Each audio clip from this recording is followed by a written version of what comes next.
Welcome to today's episode of the R.E.C.A.P podcast of Fibre and R.E.C.A.P. I'm here today with Denis Petrovcic, who is the CEO of Blocksquare, and we will be talking about structuring real estate asset deals on the blockchain as crypto assets. Hi, Denis. Hi, Stefan. Thank you for having me. Okay, so short and sharp, we're going to jump right in. All right. Cool. Let's firstly frame this just a little bit. When we're talking about real estate, it's a big asset class. Today, we're going to talk about debt. We're going to talk about equity, what kind of objects, what kind of jurisdictions are the areas that we're going to be talking about. Perfect. Great. Looking forward to it. So let's let me know what should we talk about first. Okay, so it's essentially a generic. So you don't focus on one particular part of the capital structure jurisdiction. You kind of really looking into global real estate, everything, the whole value chain, the whole production chain. Yeah. Yeah, basically, when we were kind of researching the real estate market, we saw that there's many markets that are underserved financially. So we really wanted to figure out a model that can work in many jurisdictions and that can be templated. Why? Because that brings costs of tokenization down, and I think that's one of the key points of real estate tokenization. And I'm not just talking about the technical costs, but the legal costs and all of it. And the exercise here is essentially how to migrate real estate value on chain. And as you mentioned, this might be, on the equity side or on the debt side of the capital stack. Okay, so you think there's a place for both on this, and you are reasonably, you have a model that works actually across a variety of jurisdictions, including cross-border then, I suppose, yeah? Exactly. So in the past months, since we launched Ocean Point, our DeFi protocol, we created an incentive for various real estate owners to start tokenizing real estate without expecting liquidity on the secondary markets, because we see that there's not enough sophisticated secondary markets as of now. And that allows us to kind of bring real estate value on chain. And we've done tokenizations in, I think, more than 7 different jurisdictions right now. There's a pipeline of 38 deals that we're going through. We're adding them at mass, basically. And we simplified a bit the due diligence process for us. But we still check the basic stuff that needs to be checked. Obviously, we cannot scale this across any jurisdiction. We need to have foot on the ground, partners there that can help us grow the value that is being brought on chain. Yeah. And what kind of, so are we talking single apartments? Are we talking multi-tenant houses? Are we talking like big object shopping malls? What kind of objects are you work to bring on chain at the moment? So right now, it's assets in general between 300K and 2 million. But we're sourcing and getting larger assets that their owners want to tokenize them. So I think it's only a matter of time when we get, we cross the 5 million mark or the 10 million mark. I think that's like a slower deal. We're already discussing with asset managers that manage 500 million worth of real estate in their portfolios. But obviously, this is like a slower talk. And we're not rushing because it gives more opportunity for smaller real estate owners to get engaged.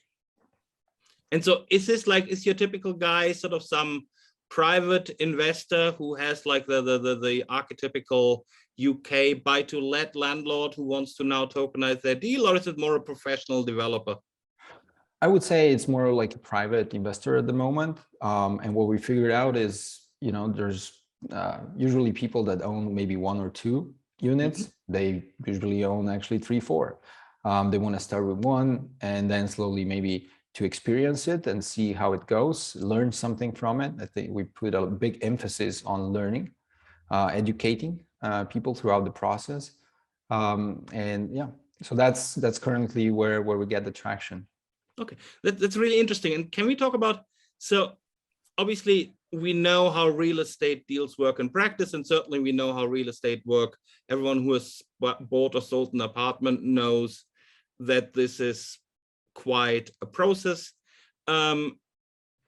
How is it different in the crypto asset tokenization world? So how does the process look, but in particular, how does a process look in difference to what we kind of know from traditional deals? All right, so if we do drive a comparison, it's, I think, you're creating a digital slice in your capital stack.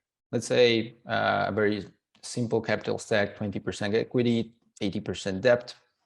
What's happening, let's say it's a buy to lease deal, and what's happening throughout the time of your debt repayment, you're increasing basically your equity position, but it's locked in. So that's capital that you don't have available to do any new deal until it matures, which is like 10, 15 years maybe.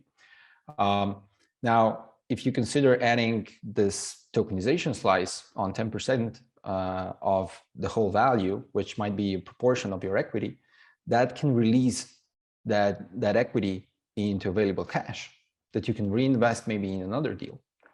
So that's the edge that we're, that tokenization, I believe, promises at the moment, while I don't see full tokenizations of a real estate asset happening soon. Why? Because you always need that trust point. You need a co-invested manager of the asset to oversee it. And the token investors come as passive investors, holders, and kind of there's a trust relationship that is created amongst the two parties. Okay, so this is interesting. So you actually doing either vertical slices of the entire capital stack, but there is always a residual held by the investor, or you also assume you can do verticals of the equity only, and you have debt financing by the bank or whatever? Is this a... Yeah, so we saw that it's essential for tokenization to succeed, to create a tokenization protocol, a product that can legally be positioned between the slice of equity and debt. And it can replace either one or the other, or co-live with both. Because everybody who's in real estate knows that how deals are structured. And most kind of seasoned assets that are the primary target of tokenization and not new real estate developments necessarily as a fundraising tool, those assets have already those two components. They might have even a more complex structure where you have preferred equity and you have junior debt, you might have mezzanine in the mix. So all of this need to co-live and coexist in the same structure, not needing to be replaced by tokenization. And so are you having some standardized structures, or is it flexible on a deal by deal basis that you're doing? Essentially, we are an infrastructure provider. So as a company, we provide a tokenization protocol and a marketplace that anybody can launch, like an online shop, which, I don't know, Shopify, anybody can launch an online shop. With us, anyone can create a tokenized real estate marketplace. So you're a marketplace builder. So it's literally exactly. That's interesting. So you're not a marketplace. So that's an interesting point. So it's like a Shopify. So it's really Shopify for things. So you're not actually selling real estate, but you're allowing other people to create real estate markets, both primary and secondary. Yeah. Exactly. So why is this important? Is because of the localization of real estate. It's so fractionalized. For instance, I might invest in Munich, but I really need to have a trustworthy party sourcing deals to me, and I need to know the market to make educated investments. But people in Munich would probably be rather more inclined to invest with a marketplace operator that's from Munich, and so forth. So we don't see an Amazon emerging that is a global market for tokenized real estate. I don't see that happening. I see more smaller kind of boutique type of investment shops popping up, sourcing different deals. And that's our engine, this partnership that we're forming. It's our engine to bring new assets on chain through this due diligence process that's on one side provided by a marketplace operator, through a primary market sale to investors. Now that's a due diligence process for us. And then this brings quality of deals on chain.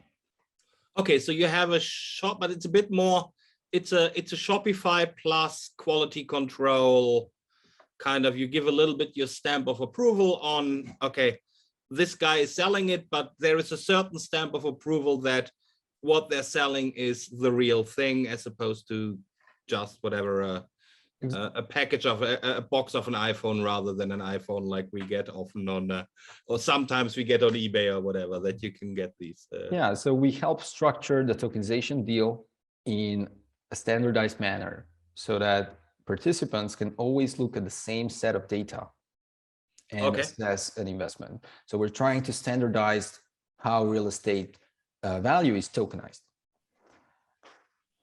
Okay, and so I would like to, so when we discussed this a bit ahead of time, so we had this, we talked a little bit of secondary market, how the secondary market is developing in real estate markets, and we realized that there is sort of a relationship there with the primary market. So can we talk a little bit with these two together? How is the secondary market at the moment? What is maybe holding it back? What can we do to address this? Well, there's a couple of things I believe that are crucial for a thriving secondary market.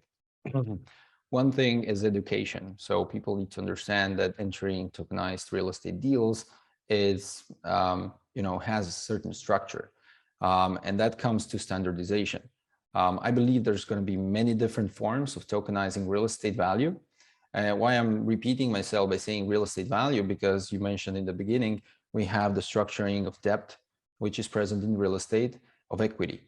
Now, tokenizing pure equity, let's say, requires a very heavy legally intensive process, jurisdiction by jurisdiction. Many jurisdictions don't even allow the tokenization of equity, of shares of a company. Why? Because it's not provisioned for in the legislation. It's not there. You, as somebody coming from the legal side of things, know this as best. And even if a trade on the primary or even secondary market happens of equities tokenized, the legality of that transaction is also in question, because you have that process that's already in place. Now, tokenization of debt, it seems a bit easier, but debt is not really real estate. It might be secured by real estate, but it's not. So what we've the model that we found is something that uses the existing legislation to tokenize economic rights that derive from asset ownership. A company that owns a building has different set of rights to use that asset, to lease it, to change it, stuff like that. And one of a portion of those, we call it economic rights. And those economic rights, we encapsulate them through a corporate resolution that is linked to the smart contract. So an investor gets a piece of paper that's signed by the issuers and a token that represents a stake in that contract. And that contract awards them the value of that real estate asset. Now that's a structured deal. Once you have that structure in place and you educate the market that they can engage in it, at that moment, you're growing the secondary market. But the problem we see is that launching a marketplace that's two-faced, you have supply and demand, and you first need to raise supply to get to demand.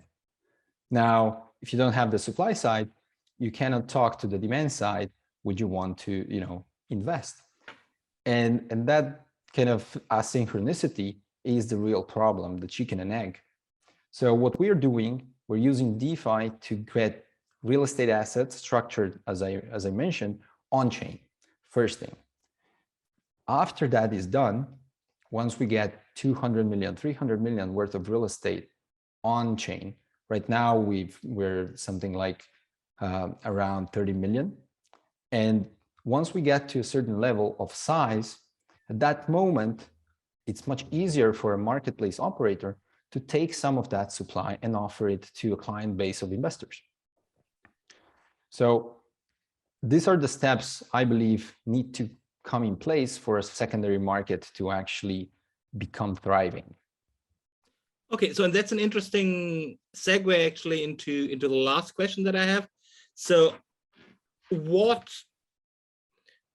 are the institutions, if you so want, what are the building blocks when you want to do if you want to establish a thriving real estate crypto asset market? So we said, obviously, the one thing is we need the raw materials, we need the assets on chain, and you're working on this on the primary side to then get secondary liquidity.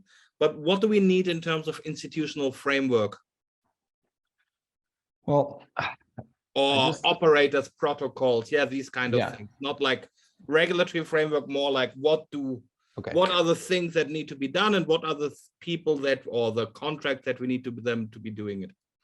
So one interesting thing, it does have to do with regulation, but we just quickly jump to it because you put the thought in my head. For instance, in Australia, we're quite present on the Australian market.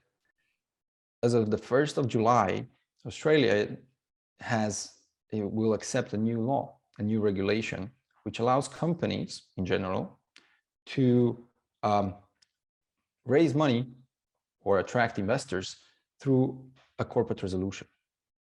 It just amazed me to learn this just like the other week. Why? Because we used a corporate resolution for the tokenization of a real estate asset.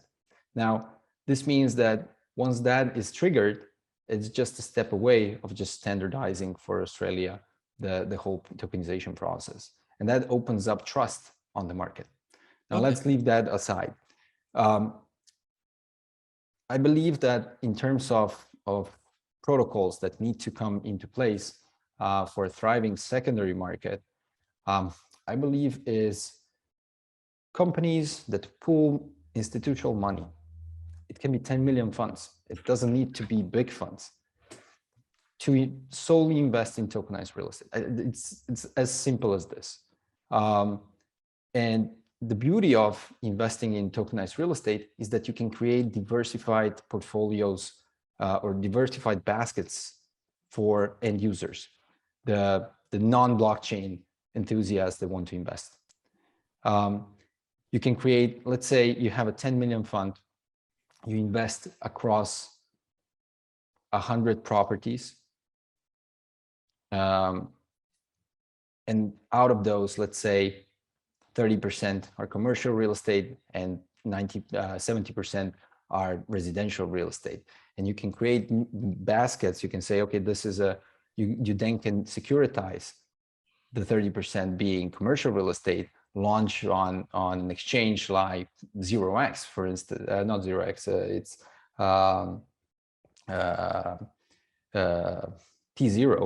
T0 in the US. You can launch a security token and have it traded there as a basket of underlying tokenized real estate assets, which means you get the diversification of a REIT without investing the amount that is required to actually do a REIT.